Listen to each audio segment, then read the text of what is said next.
Hello everyone, take a look at this knife in front of you. This one is brand new to me, just took it out of the box about 20 minutes ago. And this is one of the new knives coming from Ganzo over in China. And this is the budget model of what is a budget line series basically. In that this is the model G17. And this knife cost a whopping $7.54 shipped to the United States. So a very inexpensive knife. So does it, meet up to the standards of all the other Ganzo knives, which are relatively good, when in comparison to their like, or is it just a cheap gas station knife? Where does this Ganzo stand? So it seems that taking a look at the knife, I liked the look of it, and that's why I bought it.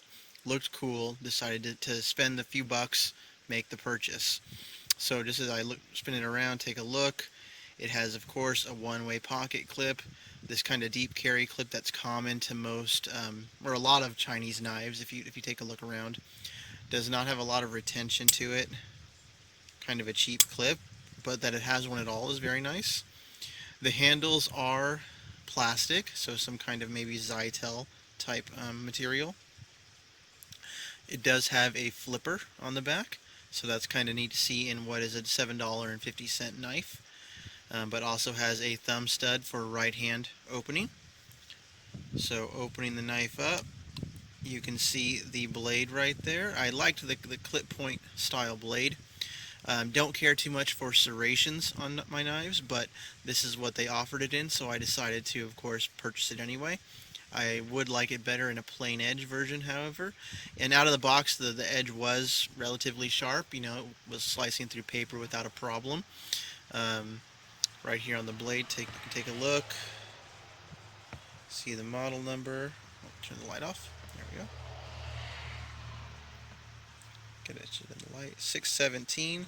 And this one is advertised as using just plain old 440 steel. And for $7.50, that's kind of what I expected already. So how is the knife overall in terms of fit and finish? I would say it's average. Taking a look at the centering of the blade, you can see that is pretty well centered, so that's actually good. Lockup, as it opens up, you can see where the lockup is. If you take a look, let me see if I can get it to focus on that. You can see it's right there in the middle of the tang, so it's not too far over. It is nice that they included a flipper on this knife. It's not a great flipper because this knife does run on two of those nylon washers. There's an oversized one. There you go. Oversized one on the non-locking side and a small one on the locking side. And you can see even as a brand new knife, they're kind of misshapen almost. That being said, though, the flipper with wrist action does work, which is cool to see in such an inexpensive knife, but see if that happens sometimes. The thumb stud is nice. I think that works just fine. With just thumb action, you can just flick the sucker out. Right hand thumb stud only. It might be reversible, but I'm not going to mess with it and try and find out further. So for me, right hand side only. The shape of the handle is very nice. It does fit in the hand.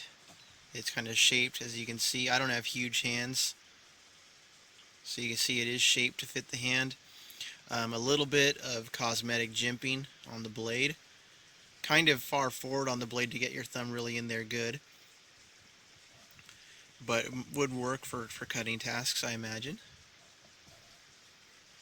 In terms of the lockup itself, there's no side-to-side play. Up and down, maybe if you really force it, you can kind of feel the liner wanting to flex a little, so it's going up and down a little bit. But for the price, that's not something I would ever even complain about. So the blade length was kind of misadvertised on the website I purchased it on. They advertised it, I believe, as 80 millimeters, which is about 3 inches, I believe.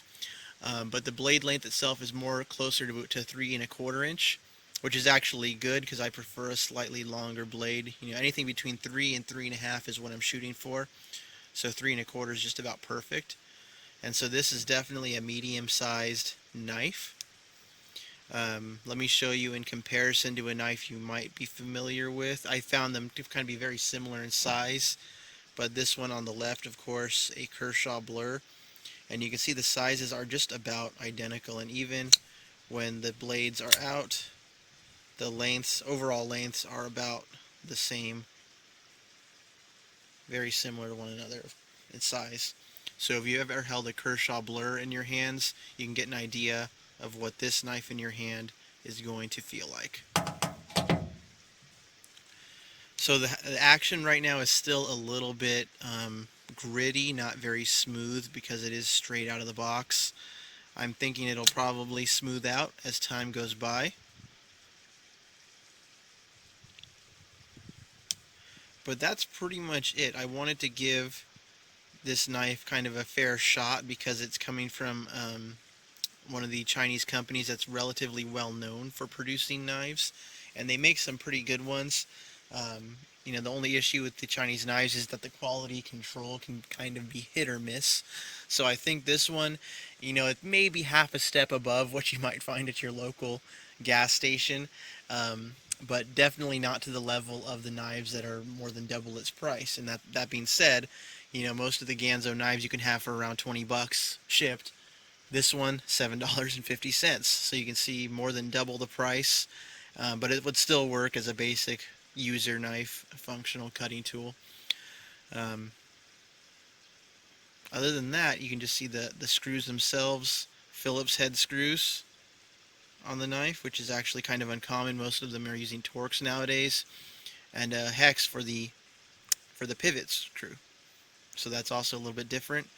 Screws on this side, not on this side. The open construction, the pillars are holding the plastic scales together to the frame, which is kind of a unique construction. But the material here, you can kind of hear that. It is plastic. Has a little bit of texturing on it, but it's not going to be super grippy. But that's pretty much all I wanted to show off about this knife, was just first impressions right out of the box. And for $7.50 shipped, it's kind of hard to beat at that price. You actually probably can't get a gas station knife for $7.50. That's going to be as nice as this one here. That being said, there are much better options available if you're going to go and purchase a Ganzo knife. Any of the other knives they offer are going to be a bit better in terms of fit and finish, and of course function and just how they look, because a lot of them are quite handsome. But thanks for watching. If you have any questions, feel free to leave me a comment. Thank you.